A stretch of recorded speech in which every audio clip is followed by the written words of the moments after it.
আমার মতো কিছুই নেই মনে হয়। আপনারা কি সবাই কি বিরক্ত নাকি? এখানে আসে কি খুশি হন নাই নাকি বিরক্ত আছেন? একটু অপিনিয়ন থেকে মনে হচ্ছে যে সকাল থেকে না খাই আছি, আর খাবার দাবার দিলে আমি মনে হয় চলে গেলে ভালো হইতো, এরকম কি সবার মনে হচ্ছে? তো আমরা যতক্ষণ থাকবো আমরা আমাদের মন খুলে হাসবো, মন খুলে গাইবো, অ্যান্ড হচ্ছে মন খুলে কথাবার্তা শুনবো, কথা বলবো। আচ্ছা, আজকে যে বিশেষ আয়োজন ছিল এখানে আসার মূল উদ্দেশ্য হচ্ছে, স্যার যখন আমাকে নক দিলেন যে মাহবুব তোমাকে আমন্ত্রণ জানানো হলো একটা প্রোগ্রামের জন্য, আমি স্যারকে বললাম স্যার প্রোগ্রামটা কি উপলক্ষে বা কিসের বেসিসে করা হচ্ছে? স্যার বললেন যে বার্ষিক পরীক্ষার যে মূল্যায়নপত্রটা ছিল সেটা দেওয়া হচ্ছে, এন হচ্ছে তাদের কিছুক্ষণ আমরা টাইম স্পেন্ড করবো, এন হচ্ছে তাদের সাথে কিছু কথাবার্তা বলবো। তো আপনাদের এই কথাবার্তার জায়গাগুলোতে আমরা ছোট্ট কিছু কথা বলতে চাই। গল্পটা হচ্ছে আমার এরকম, ঠিক শুরু হচ্ছিল আমার এসএসসির ব্যাচ ছিল 2018 সালে। আমি যখন এখানকার স্টুডেন্ট ছিলাম, এই যে বিল্ডিংটা দেখতে পাচ্ছেন না, অর্থাৎ টিনের যে ভবন দেখা যাচ্ছে বেড়াযুক্ত ঘরটা, এই ঘরে আমি পড়তাম। মনে আছে স্পষ্টভাবেই যে সব স্মৃতিগুলাই যে কোথায় কি করতাম। আপনারা আমার মতো হয়তো নিজের জীবনের গল্পটাকে রিলেট করতে পারবেন। আমি অনেক দুষ্ট প্রকৃতির ছিলাম। আমি কখনো চিন্তা ভাবনা করতে পারি না যে পরীক্ষায় পাস করবো। হয়তো অনেকে আছেন যে এখানে খারাপ স্টুডেন্ট, ভাই আমার দ্বারা কিছু হবে না, আমি কিছু পারতেছি না, আমি কোচিংয়ে আসতেছি, যাচ্ছি আর আসতেছি, সে আমি ছিলাম। বলতে পারি আমি আমার জীবনের রিলেট যে জায়গাটাতে করতে পারি। এই কোচিং থেকে আমার জীবনে অনেক কিছু পাওয়ার ছিল। ফার্স্ট অফ অল পাওয়ার ছিল যে সেবু স্যার আমাকে অনেক বড় একটা ইন্সপিরেশনমূলক স্বপ্ন দেখানোর ট্রাই করছিলেন। এই যে বিভিন্ন বিশ্ববিদ্যালয়ের ভাইদেরকে আপনাদের সামনে নিয়ে আসা হচ্ছে, আমার সামনে অনেকগুলো ভাই আসছিল যারা বিভিন্ন মেডিকেলে পড়তো, বিভিন্ন বিশ্ববিদ্যালয়ে পড়তো। তো ওই ভাইদেরকে দেখে আমার একটু মনের মতো সিম্পেথি থাকছিল, স্বপ্ন তৈরি হয়েছিল যে আচ্ছা বিশ্ববিদ্যালয় জিনিসটা কি। আমি কিন্তু জানতাম না যে বিশ্ববিদ্যালয়ের মানুষ পড়াশোনা করে এখান থেকে জীবনে অনেক বড় স্বপ্নটাকে লালন করে বাস্তবায়ন করতে পারে। তো আমি ওই জায়গা থেকে ভাবতাম আচ্ছা বিশ্ববিদ্যালয়টা কি আসলে। যখন ভাইরা আসলো, ভাইরা বললো যে বিশ্ববিদ্যালয় হচ্ছে এইরকম একটা প্রসেস, যে প্রসেসে পড়াশোনা করলে আপনারা অতি সহজে আপনার জীবনের যে গন্তব্যটা, সেই গন্তব্যটাতে অনেক বেশি পরিমাণে এগিয়ে যেতে পারবেন এন্ড সবচেয়ে বেশি পরিমাণে ভালোভাবে ফুলফিল করতে পারবেন। তো ওই জায়গা থেকে মনে হলো না, এই প্রতিষ্ঠানে কি আমি পড়তে পারি, সেই অ্যাবিলিটিটাকে আমার আছে, সেই যোগ্যতাটাকে অর্জন করতে সক্ষমতা রাখি।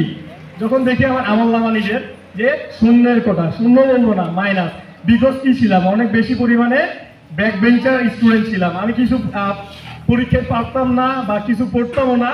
আমি এখানে প্রচুর মায়ের খাইছি। এখন আমি একটু গর্ব করে বলতে পারি যে মায়েরগুলো আমার জীবনের জন্য একটা আশীর্বাদ ছিল।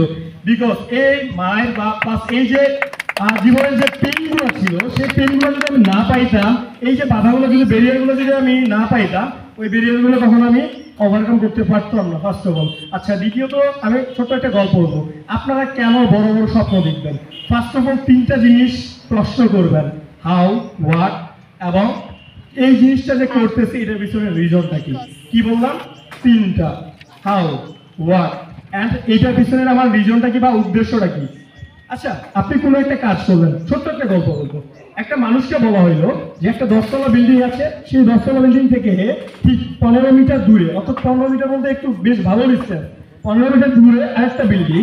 ওই বিল্ডিং এ হচ্ছে আপনাকে আমি 1000 টাকা নোট দিব। আচ্ছা 1000 বাদ দিলাম, খুব কম হয়ে যাচ্ছে, 10,000 টাকা দিব। আপনি এই বিল্ডিং থেকে ওই বিল্ডিং এ যাবেন। একটা কন্ডিশন আছে, কন্ডিশন হচ্ছে একটা তক্তা দেওয়া হবে, সেই তক্তাটা পার হয়ে যাবেন। তক্তাটা হচ্ছে লম্বায় হচ্ছে আপনার 15 ফুট ছিল না, তক্তা দিলাম 20 ফিট, এন্ড হচ্ছে চেওড়া দিলাম 2 ফিট।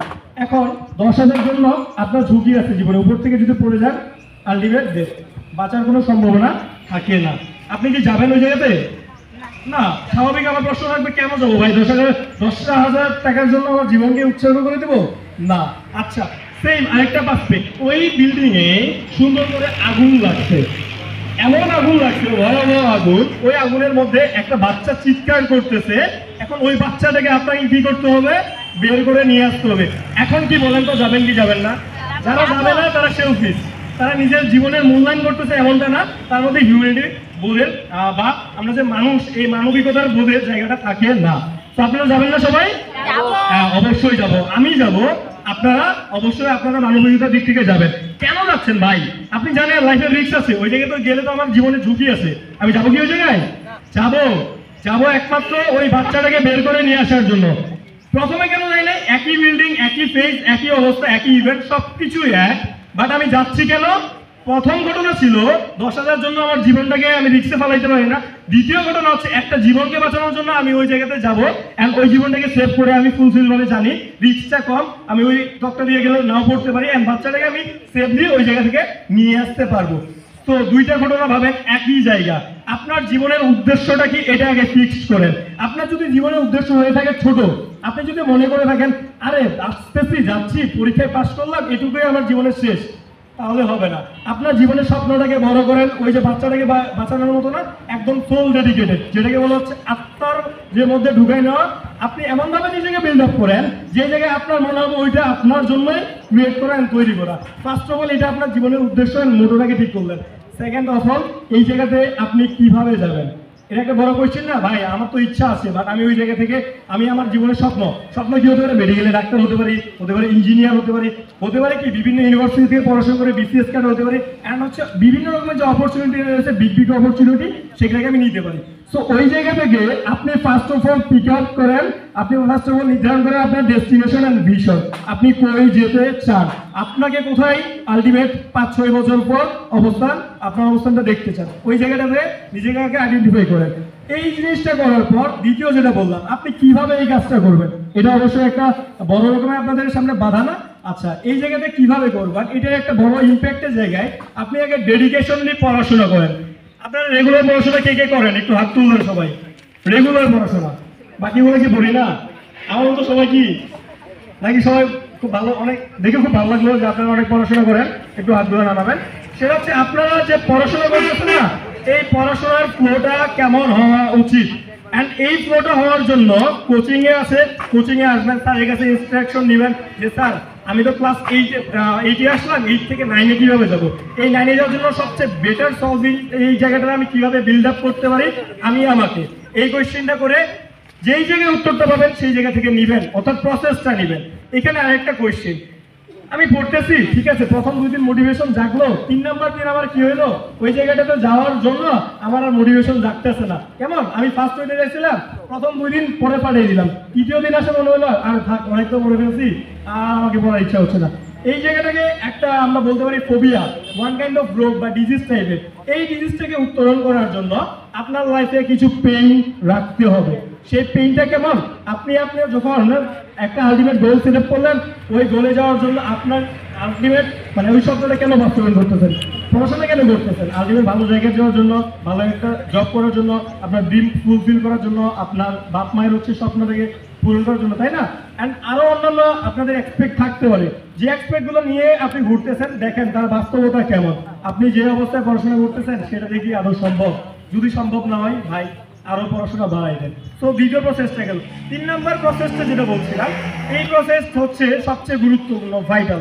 আপনি কি ভাবতেছেন, আপনার সারাউন্ডিংসটা কেমন, অ্যান্ড আপনি যে সারাউন্ডিংসে বসবাস করতেছেন, অর্থাৎ আপনার যে পরিবেশে বসবাস করতেছেন সেটা কি আদৌ ওই জায়গায় যাওয়ার মতো, অর্থাৎ ওই জায়গায় বলতেছে আপনার স্বপ্নের স্থানে যাওয়ার জন্য কি আদৌ ঠিক আছে, যদি ঠিক না থাকে ভাই ঠিক করে নেন। তো আমি একটু ছোট্ট গল্প বলবো, ছোট্ট গল্পটা হচ্ছে এইরকম। আমি যখন পড়াশোনা করতাম, পারপুকি দ্বিমুখী উচ্চ বিদ্যালয় ছিল আমার স্কুল, তার আগে ছিল প্রাইমারি, ছিল পারপুকি প্রাথমিক, 100 নং পারপুকি সরকারি প্রাথমিক বিদ্যালয়, এটা ছিল স্কুল। তো ওইখান থেকে পড়াশোনা করার পর আমি আমার কৈশোর খুব ভালোভাবে ওখান থেকে পার করতে পারছিলাম, বাট আমি আমার জীবনের গোলটাকে সেট আপ করতে পারি নাই। বললাম না, এখানে সেউসের একদিন আমাদের এই নজরুল ভাইকে নিয়ে আসছিলেন, মেবি ভাই এখন রংপুর মেডিকেলে MBBS কমপ্লিট করছেন। তো ভাই একদিন একটা সুন্দর কথা বলছিল, ওই কথাটা আমার খুব ভালো লাগছিল যে দেখো ভাই, তোমার যদি স্বপ্ন না থাকে না, তোমার হচ্ছে এই আলটিমেট মানে দুনিয়াতে যে অক্সিজেন নষ্ট করতেছো, অক্সিজেন নষ্ট করার মানে থাকে না।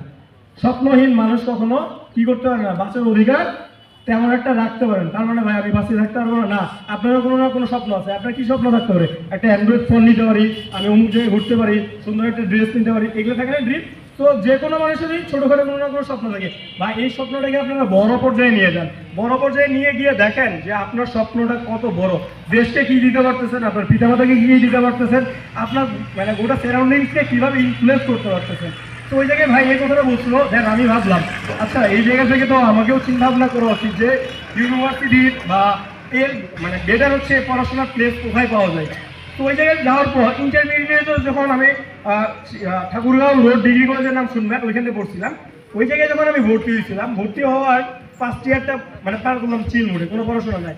সেকেন্ড ইয়ারে যখন দেখলাম আমার হচ্ছে ফ্রেন্ডরা, অর্থাৎ আপনাদের এখানে ভাইরা দেখতে পাচ্ছেন, আপনার মাসুদ ভাই আছে, এরকম আমার অনেকগুলো ফ্রেন্ড আছে, বেস্ট ফ্রেন্ড। তো ওদেরকে দেখলাম যে ওরা ইউনিভার্সিটি অ্যান্ড হচ্ছে মেডিকেল, বিভিন্ন ইঞ্জিনিয়ারিং ইউনিভার্সিটি, এই সমস্ত পড়াগুলোকে নিজেকে ইনভলভ করার চেষ্টা করতেছে এই সমস্ত পড়াশোনায়। যখন দেখলাম যে আমার ভাই রেজাল্ট খারাপ, মানে এসএসসিতে এত ফাঁকি দিয়েছিলাম, আমার রেজাল্ট এত পরিমাণে খারাপ হয়েছিল, আমি হচ্ছে ইউনিভার্সিটিতে দুইটা ইউনিভার্সিটিতে জাস্ট ভর্তির অ্যাপ্লাই সুযোগ পাইছিলাম। বাকি ইউনিভার্সিটি অনেকগুলো ইউনিভার্সিটি ছিল, ওগুলোতে আমাকে সুযোগ দেয় নাই। একটাই কারণ ছিল, এসএসসিতে কোনো রেজাল্ট ছিল। আমার অনেক বড় স্বপ্ন ছিল যে মেডিকেলে পড়াশোনা করে ডাক্তার হওয়া, বাট আমি ডাক্তারে ওই যে মেডিকেলে অ্যাডমিশন ফর্মটা তোলার জন্য যে ন্যূনতম ক্রাইটেরিয়া, অর্থাৎ আপনার যে মেডিকেলে নাম্বার যে থাকা প্রয়োজন জিপিএর জন্য, ওই নাম্বারটা আমার ছিল না, অ্যাপ্লাই করার যে নাম্বারটা। তো ওইখান থেকে আমি বড় করে বাধা গেছিলাম, ঢাকা গেছিলাম, ঢাকা ইউনিভার্সিটিতে পড়ার ইচ্ছা ছিল, ওইখানটাও পারি নাই, ওখানটা সেম কন্ডিশন ছিল, আমার জিপিএ ফুলফিল করতে পারি নাই। দেন হচ্ছে বিভিন্ন university, Rajshahi university, Jahangirnagar university, এর অনেকগুলো ইউনিভার্সিটি পরীক্ষা দিতে পারিনি। আমার জীবনে যে এই কষ্টগুলো ছিল না, তখন ভাবলাম যে একটা ইউনিভার্সিটি, দুইটা ইউনিভার্সিটি আছে, একটাকে ফিগ আউট করলাম, এটা দিয়ে আমি পড়াশোনা করবো। তো ওই পড়াশোনার মানে ফরম্যাটটা ছিল এমন যে পড়লাম বই নিয়ে মানে শেষ করলাম, বিষয়টা এমন না। ওই জায়গায় আমার কথা ছিল ভাই ডু অ্যান্ড ডাই, হয় পড়বো, না হলে আমি আমার লাইফের এন্ডিংটা দেখবো, কোথায় আমি গিয়ে নিজেকে ইনোভেশন করতে পারি। যদি পড়াশোনা করি খুব ভালো প্লেসে যেতে হবে, যদি পড়াশোনা না করি ভাই 2 দিন 2টা গরু নিয়ে ওই যে মাঠের মধ্যে চড়াই বেড়াবো, এরকম টেন্ডেন্সি ছিল। আমার টেবিলের সামনে ছিল যে মাহবুব তুই পড়, নাহলে ক্ষেত বাড়িতে গরু চড়াইতে যা, একদম এরকম করে সুন্দর করে বড় একটা কাগজের মধ্যে লিখে রাখছিলাম। আমার রুমে যারা গেছিল, আমার ফ্রেন্ড সার্কেল, ছোট ভাই, বড় ভাই, হচ্ছে পাড়া প্রতিবেশী, দেখে বলে এই ছেলে কি পাগল হয়েছে নাকি? আমি হচ্ছে ভাই পাগল হয়েছি, কারণ আমার যে ড্রিমটা ছিল ওটাকে বাস্তবায়ন করার জন্য আমি যতটুকু প্রয়োজন ততটুকু চাহিদা করবো।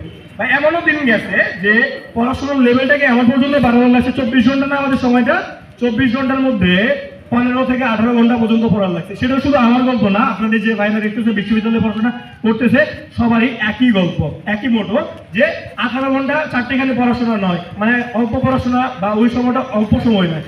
বাকি সময়টা যে মানে খেলাধুলে বেড়াচ্ছে, নষ্ট করতেছে এমনটাও না, ওইটা ঘুম, ওইটা অ্যাক্সেসরিজ যে কাজগুলো থাকে ওই কাজগুলো করতেছে না, ওই সময়টা আরো বেটার ভাবে কাজে লাগানো যেত। তো এই জায়গাগুলো থেকে এত পেইন নিয়ে এতভাবে নিজেকে বিল্ড আপ করার পর আজকে হয়তো ছোট্ট একটা ডেজিগনেশন আমাদের নামের পিছনে লাগিয়ে দেওয়া ইউনিভার্সিটি। আপনাদের সবার কাছে আমাদের জন্য দোয়া থাকবে যেন আমরা বিশ্ববিদ্যালয় জীবনটাকে অতিক্রম করে আপনাদের সামনে আরো বড় পরিধি নিয়ে এবং বড় একটা পরিচয় নিয়ে সামনে আসতে পারি। এই পর্যন্ত আমার বক্তব্য শেষ করছি। অসংখ্য ধন্যবাদ মাহবুব ইসলাম রতন ভাইকে আমাদের উদ্দেশ্যে কিছু প্রাণ সঞ্চালনী বক্তব্য দেওয়ার জন্য। আসলে আমরা সকলে আমাদের স্বপ্নকে সিলেক্ট করতে হবে, কেননা স্বপ্ন দেখার মাধ্যমেই আমরা আমাদের গন্তব্যে পৌঁছাতে পারবো।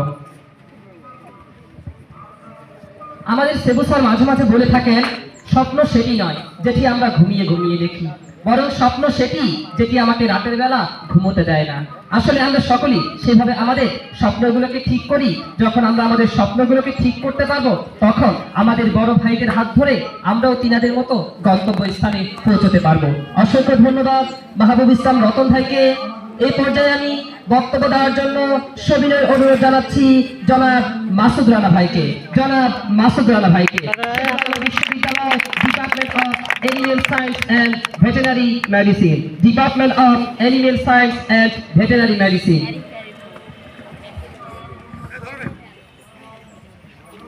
আসসালামু আলাইকুম, আশা করি সবাই ভালো আছো। যেহেতু সবাই আমার থেকে ছোট, তাই তুমি করেই সম্বোধন করলাম। তো শুরুতে আমি সেবু স্যারকে আর বুলর স্যারকে অনেক ধন্যবাদ জানাতে চাই। আমাকে গতকালকে রাত্রে আমি ঢাকা থেকে যখন ব্যাক করতেছিলাম, তখন বুলর স্যারের সাথে কথা হয়েছিল। উনি বললেন যে আজকে আসার কথা। তো আসলে পরবর্তীতে আসলে না করতে পারি নাই, কোনোভাবে আমি আসছি, যার খুব ভালো লাগছে।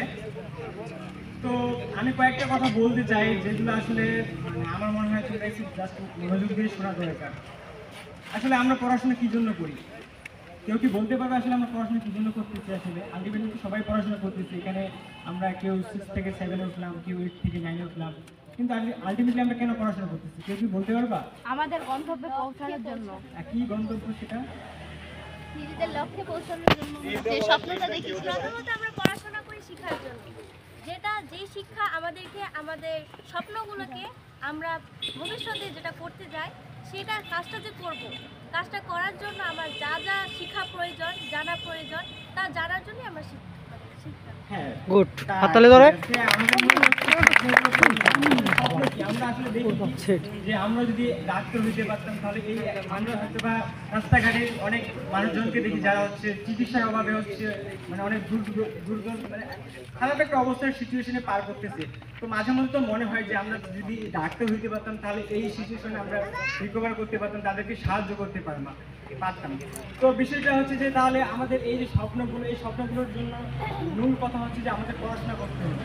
তো পড়াশোনার ক্ষেত্রে আমাদের একটা জিনিস খেয়াল করতে হবে, পড়াশোনা আমরা সবাই করি, বাট এই জিনিসটি খেয়াল করতে হবে পড়াশোনা আসলে করলে পড়াশোনা করার মতো করতে হবে।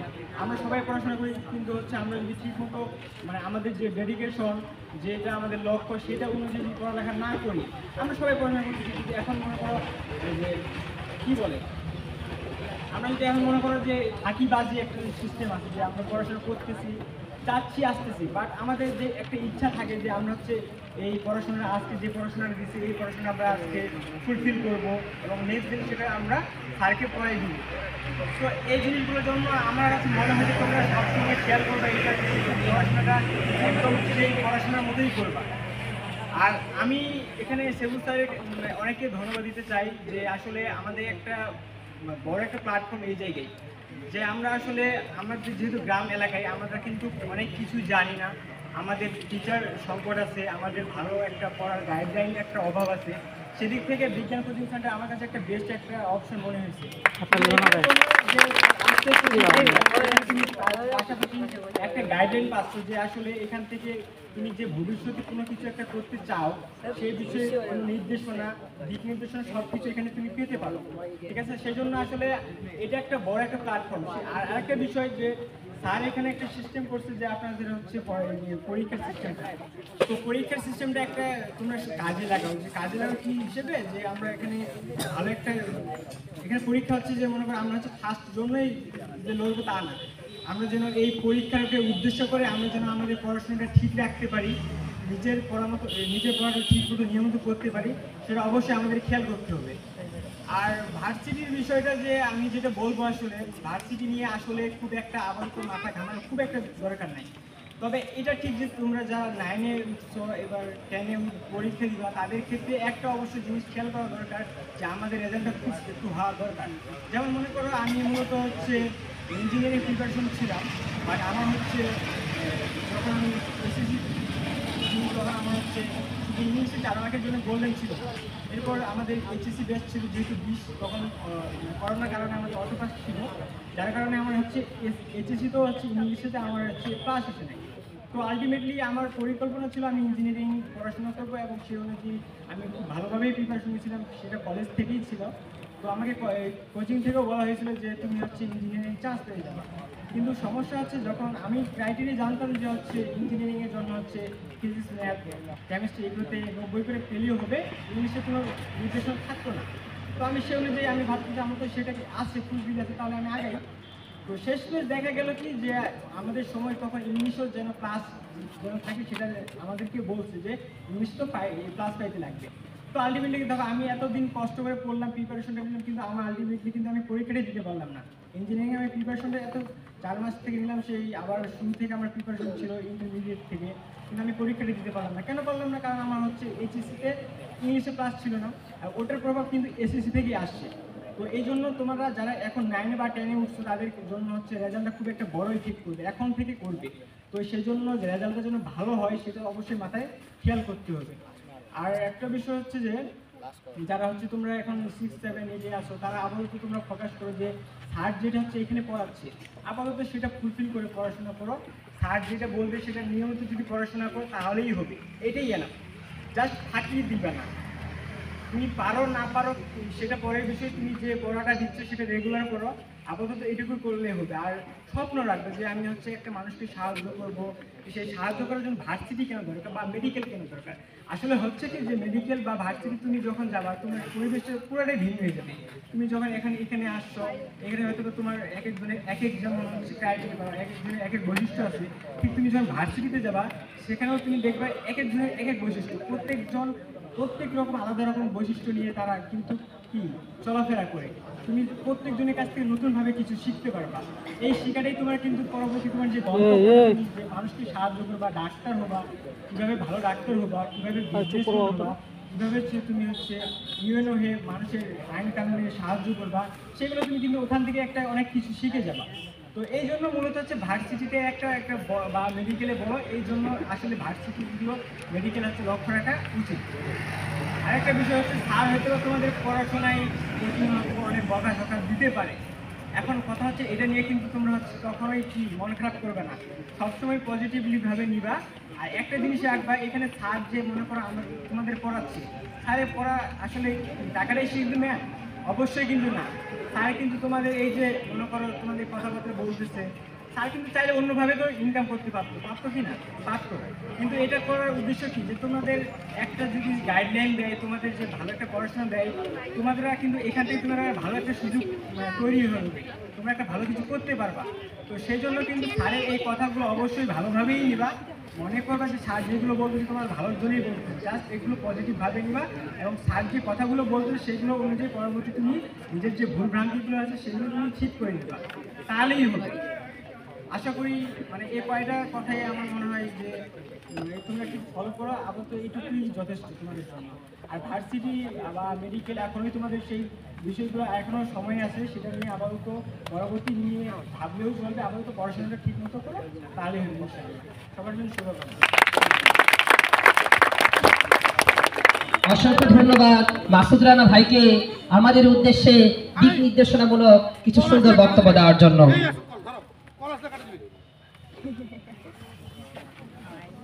আসলে সকলে একটি কথা বলছে, আমাদের উদ্দেশ্যকে সিলেক্ট করা। আসলে আমাদের উদ্দেশ্যটাই আসলে ম্যান। আমরা যখন এভারেস্ট বিজয়ের স্বপ্ন দেখব, তখন আমরা এভারেস্ট বিজয় না করতে পারলেও তাজিংডং বিজয় করতে পারবো। আর যখন আমরা তাজিংডং বিজয়ের স্বপ্ন দেখব, তখন কিন্তু আমরা ছোট্ট একটি টিলা বিজয় করতে পারবো কিনা সেটা নিয়েও প্রশ্ন আসে। তাই আসুন আমরা সকলেই আমাদের উদ্দেশ্যকে সিলেক্ট করি এবং বড় স্বপ্নের পিছনে ছুটি। অসংখ্য ধন্যবাদ মাসুদ রানা ভাইকে। এই পর্যায়ে আমি বক্তব্য রাখার জন্য সবিনয় অনুরোধ জানাচ্ছি আমাদের আরেক ভাই জনাব মোহাম্মদ মাসুদ রানা, স্টুডেন্ট, বেগম রোকেয়া বিশ্ববিদ্যালয়, ডিপার্টমেন্ট অফ পলিটিক্যাল সায়েন্স।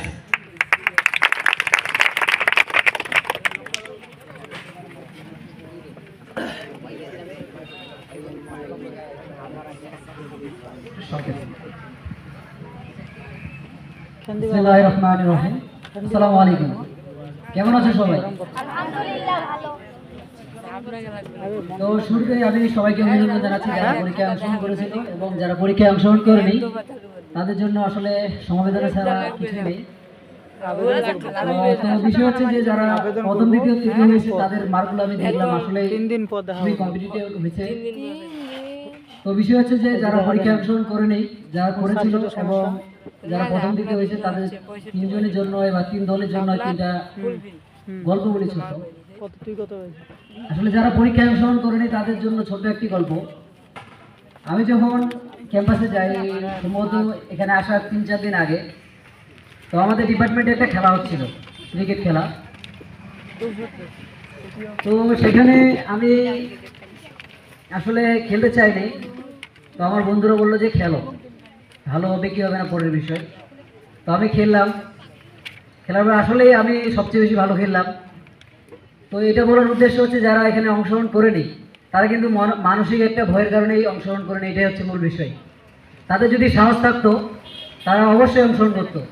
এরপর থেকে এরকম যেন আর কেউ না করে, এতটুকু সবাই এনশিওর করতেছে নাকি। আর যারা অংশগ্রহণ করেছিল, যারা প্রথম দ্বিতীয় হয়েছে, তাদের উদ্দেশ্যে বলি, তোমরা তো আসলে ভালোই করেছো, সবাইকে অভিনন্দন। আর ইনশাল্লাহ এরকম যেন সবসময় ধরে রাখো, এটাই দোয়া করি। আর যারা হচ্ছে অংশগ্রহণ করেছিলে কিন্তু হয়নি বা প্রথম দ্বিতীয় হতে পারোনি, আসলে আমিও এখানে কোনোদিন প্রথম দ্বিতীয় তৃতীয় হতে পারিনি, দুলাল স্যার ভালোভাবেই জানে। চূড়ান্ত পরীক্ষায় আমি প্রথম দ্বিতীয় হইনি। তো বিষয় হচ্ছে যে এখানে হতাশ হওয়ার কিছুই নেই, তোমরা তোমাদের পক্ষ থেকে সর্বোচ্চ চেষ্টা করে যাও, ইনশাল্লাহ পরের বার যেন এর থেকে ভালো কিছু করতে পারো। আরেকটা বিষয় হচ্ছে যে আমি তোমাদের কাছে একজন ছেলে একজন মেয়ের কাছে একটা করে বিষয় জানি যে তোমাদের লক্ষ্য কি। প্রথমে ছেলেগুলো বলো যে তোমাদের লক্ষ্য কি, যেমন একজন তাড়াতাড়ি দাঁড়াও। দাঁড়াও এখন দাঁড়াও না, লক্ষ্য কি রে তোমার? দাঁড়াও না, দাঁড়াও, লক্ষ্য নাই আমার। হ্যাঁ গুড, বলো। সাবাস, ধন্যবাদ। তোমার জন্য শুভকামনা। একজন মেয়ে বলো বলো, কে দাঁড়াবেন বলো। কারো লক্ষ্য নাই। আচ্ছা তুমি দাঁড়াও। আচ্ছা দাঁড়াও দাঁড়াও, বলো বলো। ডক্টর হওয়া। সুন্দর সুন্দর। শুভকামনা করার জন্য। আচ্ছা তুমি কি যেন তোমার নাম? এই যে বল। হ্যাঁ অনেক ভালো, অনেক সুন্দর। তো বিষয় হচ্ছে যে এখানে দেখো কেউ শিক্ষক হবেন নি রে? একজনের এক এক রকম ইচ্ছা। তো ইচ্ছাগুলোকে প্রায়োরিটি দেওয়ার জন্য তোমাদের নিজেকেই সুন্দরভাবে পড়াশোনা করা, সার্কেল গাইডলাইন ফলো করা, এটা হচ্ছে সবচেয়ে বেশি গুরুত্বপূর্ণ বিষয়। তোমরা এমন কিছু করবে না, যেমন আমি একটা ঘটনা শুনছিলাম, তোমরা হয়তো শুনেছো যে দুই বন্ধু গল্প করতেছে, কথায় বলতেছে একজন যে আসলে আমার শিক্ষক এবং আমার বাবা মা কি যে বলছিল এগুলো যদি শুনতাম তাহলে আজকে হয়তো বা অনেক ভালো জায়গায় যেতে পারতাম। এক বন্ধু তখন অন্য বন্ধু বলতেছে যে আসলে কি বলেছিল তোর পিতা মাতা বা তোর শিক্ষকগুলা। সে বলতেছে আমি তো এটা শুনি নাই, যে যদি শুনতাম তাহলে তো অন্য জায়গায় যাইতাম, ভালো জায়গায় যাইতাম। তো বিষয় হচ্ছে যে তোমরা এরকম যেন না হয়, সবাই শিক্ষকদের কথা শুনবা। দুলাল স্যার আছে, শুভ স্যার আছে, সাহিদ স্যার আছে, রিপন স্যার আছে। এছাড়া শুধু এখানকার শিক্ষকদের কথা শুনতে হবে এমন না, তোমাদের স্কুলের যারা আছে যিনি শিক্ষক সবসময় তাদের কথাগুলো শুনবা এবং প্রত্যেক দিনের পড়া প্রত্যেক দিনে শেষ করার চিন্তা ভাবনা নিয়ে পড়াশোনার টেবিলে বসতে হবে, এরকম একটা টেন্ডেন্সি নিয়ে পড়বা। আর সবসময় শিক্ষকদের এবং পরিবারের সদস্য যেমন মা বাবা ভাই বোন আছে সবাইকে শ্রদ্ধা এবং সম্মান করার চেষ্টা করবে। এমন কিছু করিও না যেন তোমার কাছ থেকে অন্য কেউ কষ্ট পায়। তোমরা সবসময় মনে রাখবে যে আসলে কথা হচ্ছে থুতুর মতো, মুখ থেকে একবার বেরিয়ে গেলে সেটা আর কখনো ফেরত নেওয়া যাবে না। অতএব কথাবার্তা বা অন্যান্য ক্ষেত্রে সবসময় চিন্তা ভাবনা করে বলার চেষ্টা করবা। আশা করি তোমরা পারবা। তোমরা কি চাও না যে তোমরা বিশ্ববিদ্যালয় বা অন্যান্য জীবনে যেমন ডক্টর বা ইঞ্জিনিয়ার হওয়ার কারণে তো সবারই ইচ্ছা আছে, তোমরা পারবা তো সবাই নাকি? ইনশাআল্লাহ। ইনশাআল্লাহ। আচ্ছা এ পর্যন্ত তাহলে সবাই আমার জন্য দোয়া করবা, তোমাদের জন্য শুভকামনা। আসসালামু আলাইকুম। অসংখ্য ধন্যবাদ মাসুদ রানাকে আমাদের উদ্দেশ্যে কিছু সুন্দর দিক নির্দেশনামূলক বক্তব্য দেওয়ার জন্য। আসলে আমরা সকলেই শুনলাম তিনার মুখে, তিনি কখনো এখানে প্রথম দ্বিতীয় তৃতীয় হতে পারেননি, কিন্তু আজকে তিনি সফলতার শীর্ষে। আজকে কিন্তু তিনি বেগম রোকেয়া বিশ্ববিদ্যালয়ের একজন ছাত্র। তার কারণ কি? তিনার মধ্যে ছিল সেই বিশ্বাস এবং নিজের মধ্যে একটা নির্ভরতা, যেই কারণে সে আজকে সফলতার মধ্যে। তো এ পর্যায়ে আমি বক্তব্য রাখার জন্য সবিনয় অনুরোধ জানাচ্ছি জনাব মোহাম্মদ আতিকুল ইসলামকে, হাজী মোহাম্মদ দানেশ, বিজ্ঞান ও প্রযুক্তি বিশ্ববিদ্যালয়, department of electronics and communication engineering.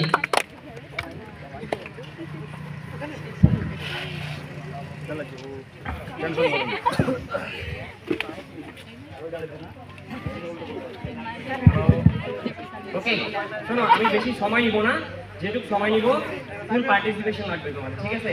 আমি যেই কথাটা বলবো এটা হয়তো বা তোমাদের লাইফে একটা মেয়ে বা ভাইটা প্লে করতে পারে, that's why you have to pay attention to my speech. So let's get started. শোনো এখন এই কিরে তোরা আমার ছোট না রে? ওকে, কথাগুলো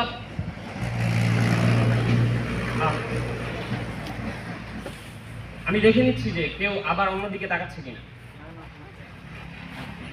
আচ্ছা, সবাই কিন্তু অনেক ভালো ভালো কথা বলছে, এই কথাগুলা মেনটেন করে চলে ইনশাআল্লাহ অনেক ভালো কিছু করবা।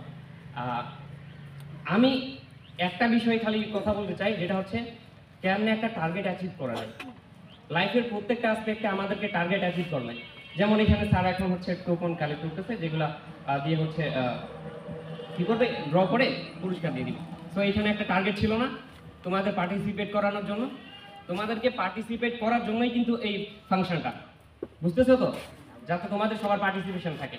তো লাইফের প্রত্যেকের ক্ষেত্রে একটা টার্গেট থাকে যেটাকে আমাদেরকে অ্যাচিভ করা লাগে। তো এখন আমি ওইটাই বলবো যে কেমনে লাইফের একটা টার্গেট অ্যাচিভ করা যায়। এটা আমার পার্সোনাল স্ট্র্যাটেজি, যেটা আমি তোমাদের সবার সাথে শেয়ার করতে যাচ্ছি। ওকে, সো লাইফের টার্গেট অ্যাচিভ করার জন্য first of all we have to fix a target so that we can achieve that. তো একটা টার্গেট তো ফিক্স করা লাগবে। একটু আগে যখন তোমাদের এক ভাই বললো যে একজন ছেলে দ্বারা একজন মেয়ে দ্বারা, তোমরা যে পড়ালেখা করতে আসছো অনেকজনই তো আসছো, সংখ্যাটা তো অনেক বেশি, কিন্তু ছেলেদের একজন দাঁড়াইতে অনেক ইতস্ততা বোধ করতেছিল, মেয়েদেরও একজন টেনে তুলে দেওয়ার লাগতেছিল। এটা তো আমি এক্সপেক্ট করিনি। ওকে, কেন এক্সপেক্ট করিনি এটা সবার শেষে বলবো, আমি বেশি সময় নিব না। সো আগে একটা গোল বা টার্গেট ফিক্স করা লাগবে। এখন ওই টার্গেটটা ফিক্স করব কিভাবে? এটা পরিবারের পরামর্শ হতে পারে, কিংবা স্যারদের পরামর্শ হতে পারে, কিংবা নিজের কি এক্সপেকটেশন আছে, নিজের কি চাওয়া আছে ওইটা হতে পারে। এগুলোকে কম্বাইন করে সমন্বয় করে টার্গেটটা ফিক্স করবো। এখন টার্গেট ফিক্স করলেই তো হবে না, ওখানে তো পৌঁছানো লাগবে, তাই না? ওখানে পৌঁছানোর জন্য আগে আমাদেরকে পথটা ঠিক করা লাগবে যে কোন পথে যাবো, তাই না?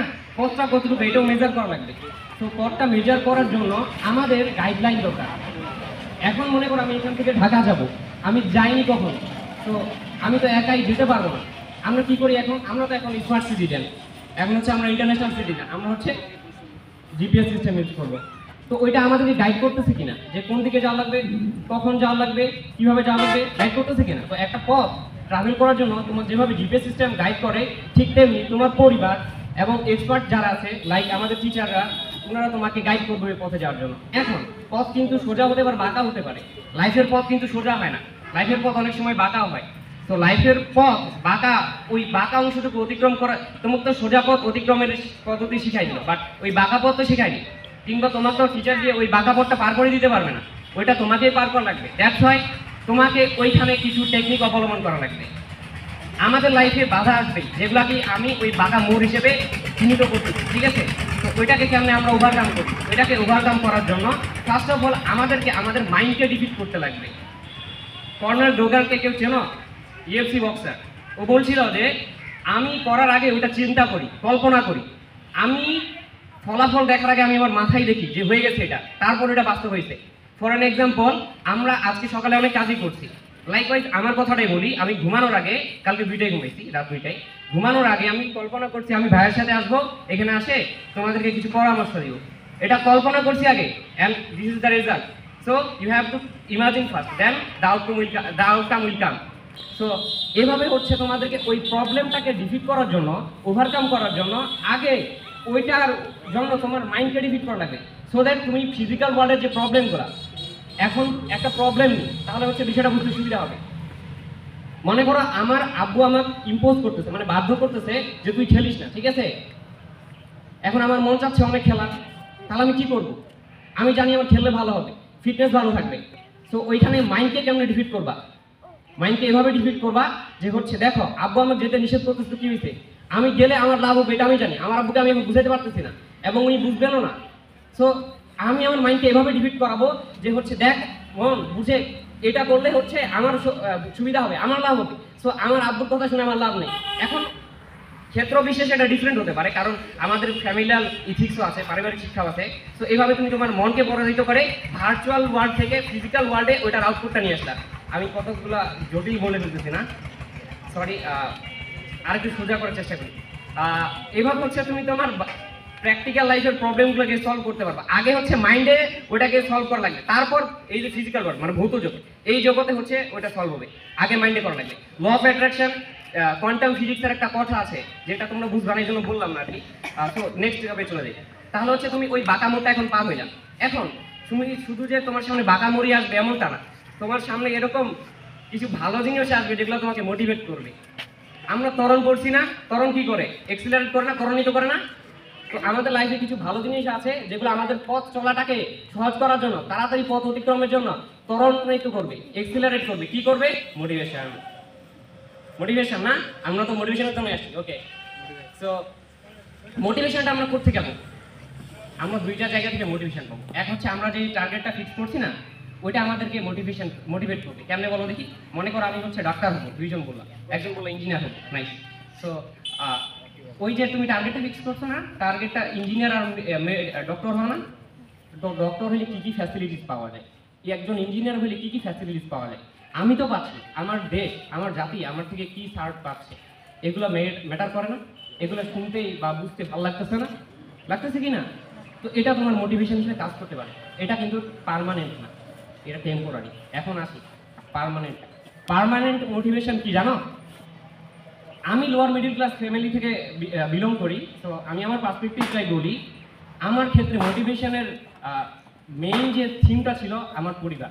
আমি আমার পরিবারের আমার পরিবারের কষ্টের যথার্থ মূল্যায়ন করতে পারছি কিনা, that was my total motivation. ওইটাই আমার মেইন মোটিভেশন ছিল, যে আমি আমার পরিবারের যে কষ্টটুকু এটাকে যথার্থ মূল্যায়ন করতে পারতেছি কিনা। আমার আব্বু হাটে বাজার ব্যবসা করে, আমার আব্বু মাঠে কাজ করে, ওনারা কষ্ট করে আমাকে টাকাটা দিয়ে পাঠাচ্ছে, ওনাদের কষ্টে যথার্থ পরিশ্রম করতে পারতেছি না। না আমি জাস্ট খালি ওনাদের টাকা নিয়ে নষ্ট করতেছি, বা হচ্ছে ওনাদের কষ্টটাকে অমূল্যায়ন করে যথার্থ মূল্যায়ন না করতে পেরে আমি ওটাকে আমার নিজের ভবিষ্যৎটা খারাপ করতেছি, একই সাথে আমার বাবা আমার যতগুলো আশা ছিল ওগুলোকে গলাটি হত্যা করতেছি। তো এটা বড় মোটিভেশন হিসেবে কাজ করে না, এটা কিন্তু পার্মানেন্ট। তোমার আব্বু আম্মু তোমার পার্মানেন্ট থাকবে, তোমার ফ্যামিলিও পার্মানেন্ট থাকবে। তো টার্গেট কিন্তু একটা হবে, ওইটা তোমার টেম্পোরারি মোটিভেশন দিবে, বাট পার্মানেন্ট মোটিভেশন দিবে তোমার ফ্যামিলি। সো ফ্যামিলির কথা চিন্তা করেও এই যে ভাইয়ারা আপুরা তোমরা এই কথাটা চিন্তা করো, অ্যাটলিস্ট এই যে সময়টুকু আছে না, সময়টুকু সৎ ব্যবহার করো, নাহলে যখন সময় চলে যাবে তখন আর সাধন হবে না, তখন আফসোসই করা লাগবে। এটা আমি আমার অভিজ্ঞতা থেকে বলতেছি, এর জন্য তোমাদের বলছি। এভাবে তুমি তাহলে কি করবা, একই সাথে বাধা আসবে, বাধাটাকে ওভাবে ডিফিট করবা, বাধাটাকে ওভাবে ওভারকাম করবা, আর এইভাবে তোমার কিছু জিনিস আছে যেগুলো তোমাকে মোটিভেট করবে বা অ্যাক্সিলারেট করবে তোমার গন্তব্যে পৌঁছে দেওয়ার জন্য। এভাবে ইনশাল্লাহ তুমি একটা গন্তব্যে পৌঁছাবা, তুমি তোমার লক্ষ্যে পৌঁছাবা, দেশ ও জাতির সেবা করতে পারবা। আর হ্যাঁ, আমি এখানে কেন, এটা বড় কোয়েশ্চেন আছে, এটা যে আমি এখানে কোচিংয়ের সাবেক শিক্ষার্থী, আমি ভালো সার্ভিস পাইছি, অনেক ভালো পড়াইছেন স্যার। এই যে মাহবুব ভাই যখন বললো যে অনেক মারছিস, ভাই আমি যা চট খাইছিলাম একটা, এই চটটা এখন আমার স্মৃতি হয়ে থাকবে। আমার আব্বু আমাকে পড়তে বসানোর সময় ছোটবেলায় জুতা দিয়ে মারতো, কেউ খাইছো? খাওনি, আমি খাইছি, তখন খুব খারাপ লাগতো। কিন্তু যখন আব্বু থাকবে না, ছোটবেলায় ওইটাই স্মৃতি হয়ে থাকবে। মেমোরির ভ্যালু তোমরা এখন বুঝবে না, যখন ম্যাচিউর হবা, যখন বয়স হবে তখন বুঝবা। স্যার বলবো না যে ওনার যদি ট্রফিটা থাকতো, ওনার যদি দিত, ওটা এখন দেখতে ভালো লাগতেছে, হ্যাঁ অবশ্যই এটা তখন ভালো লাগবে। ওই আব্বুর জুতা পেটানো খাওয়াটা আমার এখন স্মৃতি হয়ে আছে। ঠিক তেমনি স্যার আমার মারছিল, যথার্থ কারণ ছিল মাই খাওয়ার। আমি অনেক বদমাইশ টাইপ ছেলেছিলাম, এবং কি মোটামুটি ভালো টাইপের তো আমি হচ্ছে ওইভাবে পার করে আসি। ওই স্মৃতিগুলাই কিন্তু আমার থেকে যাবে at the end of the day.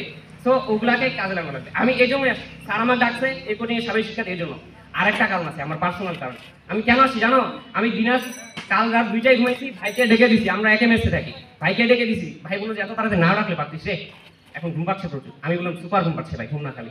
তো ভাই যখন ওইটা যে ভাইকে ডেকে দিলাম, কষ্ট করে ডেকে দিলাম, ট্রেনে উঠছি, সকালে আসলাম, খাওয়া দাওয়া করিনি, বাসায় গেলাম, খাওয়া দাওয়া করলাম, বাসায় একটু কাজ ছিল ওইটাও সারলাম, সারে আবার এখানে আসি। কেন আসি জানো? কারণ আমার সামনে ওইভাবে একটা দুইটা ভাইয়া আসছিল, স্যার মনে হয় স্যার মনে খেয়াল হবে, একজন আসছিল হাজিদান এসে ভাইয়া, কেমিস্ট্রি নিয়ে পড়ে, আমাদের বাচ্চাদের নিয়ে বাসে, মনে ছিল দেখছো হাজিদান এসে পড়ে, ছেলে খেলা কি এটা আমার খেয়াল। তো আমি কেন আসি জানো? আমার যেমনিভাবে ওই 1-2জনকে মনে আছে না, তোমাদের মধ্যেও এখানে 1-2জন আছে যারা আমাকে মনে রাখবে যে কেমনি একটা টার্গেট অ্যাচিভ করতে হয়। এই ভাইটা বলছিল, সবটুকু না মেনটেন করতে পারলো, কিছুটা মেনটেন করতে পারছি, যার কারণে আমার ওই ভয়টার কথা মনে থাকবে, বুঝছো? এই জন্যই হচ্ছে আমার এখানে আসা, আর কিছু না। আমি এই 2টা কারণে আসছি। কারণ এত কষ্টের মূল্যায়ন তখনই হবে যখন হচ্ছে তোমরা 2জন আমাকে মনে রাখবা। সবাই তো পারবে না আমি জানি, আর আমিও সবাইকে আমি কাউকে চিনি না। আমি আশা করি তোমরা আমাকে মনে তো রাখবাই, এই কোচিংয়ে যারা তোমাদেরকে গাইড করতেছে, এই কোচিংয়ের সবাইকে তোমরা মনে রাখবা, এবং ওনাদের কষ্টের যথার্থ মূল্যায়ন করবা। ইনশাআল্লাহ এগুলো মেনটেন করতে পারলে অনেক ভালো করবা। আর হ্যাঁ, আমি প্রথমে যখন চড়া হইলাম না, কেন চড়া হিসাব জানো? ক্যাম্পাসে গেলে ম্যানার শিখে যাবো অনেক কিছু, ওইখানে হচ্ছে অনেক টাফ সিচুয়েশনের মধ্যে দিয়েও তোমার হচ্ছে ম্যানার শিখাবে, যে কেমনে আসলে সব জায়গায় তো সব কিছু করা যায় না, সব বিহেভ তো করা যায় না। তো যেখানে যেভাবে চলা লাগে সেভাবে চলা লাগবে, নাহলে হচ্ছে বিষয়টা মানানসই হবে না। আর আমরা তো সামাজিক জীব, সোশ্যাল বিং, তো ওই আমাদেরকে সোশ্যাল বিং হিসেবে এইগুলো মেনে চলা লাগবে, মেনটেন করতে লাগবে। আর ভাই, আর আমি যাদের উপর চড়া হয়েছিলাম, আমার তো রাস্তায় হাত খেয়েও না, আমি সো সরি। আর আমি তো তোমাদেরই বড় ভাই, এজন্যই বললাম যাতে হচ্ছে তোমাদের পার্টিসিপেশন বেশি হয়, তোমরা যাতে এই সেশনটাতে, বা সেশন তো না, এটা 2 মিনিট 4 মিনিটের, এটাতে একটু বেশি ইন্টারাক্টিভ হয়। দ্যাটস ওয়াই আমি তোমাদেরকে প্রথমে একটু চড়া হয়েছিলাম। ওইটা চড়াও না, ওটা আদর। এই যে স্যারের কথা বললাম না, আমি চড়টা এখন স্মৃতি আছে, হয়তো বা এটাও স্মৃতি হয়ে থাকবে। ওইটা আশা করে আমি আমার সংক্ষিপ্ত বক্তব্য শেষ করতেছি। তোমাদের সবার জন্য শুভকামনা থাকবে।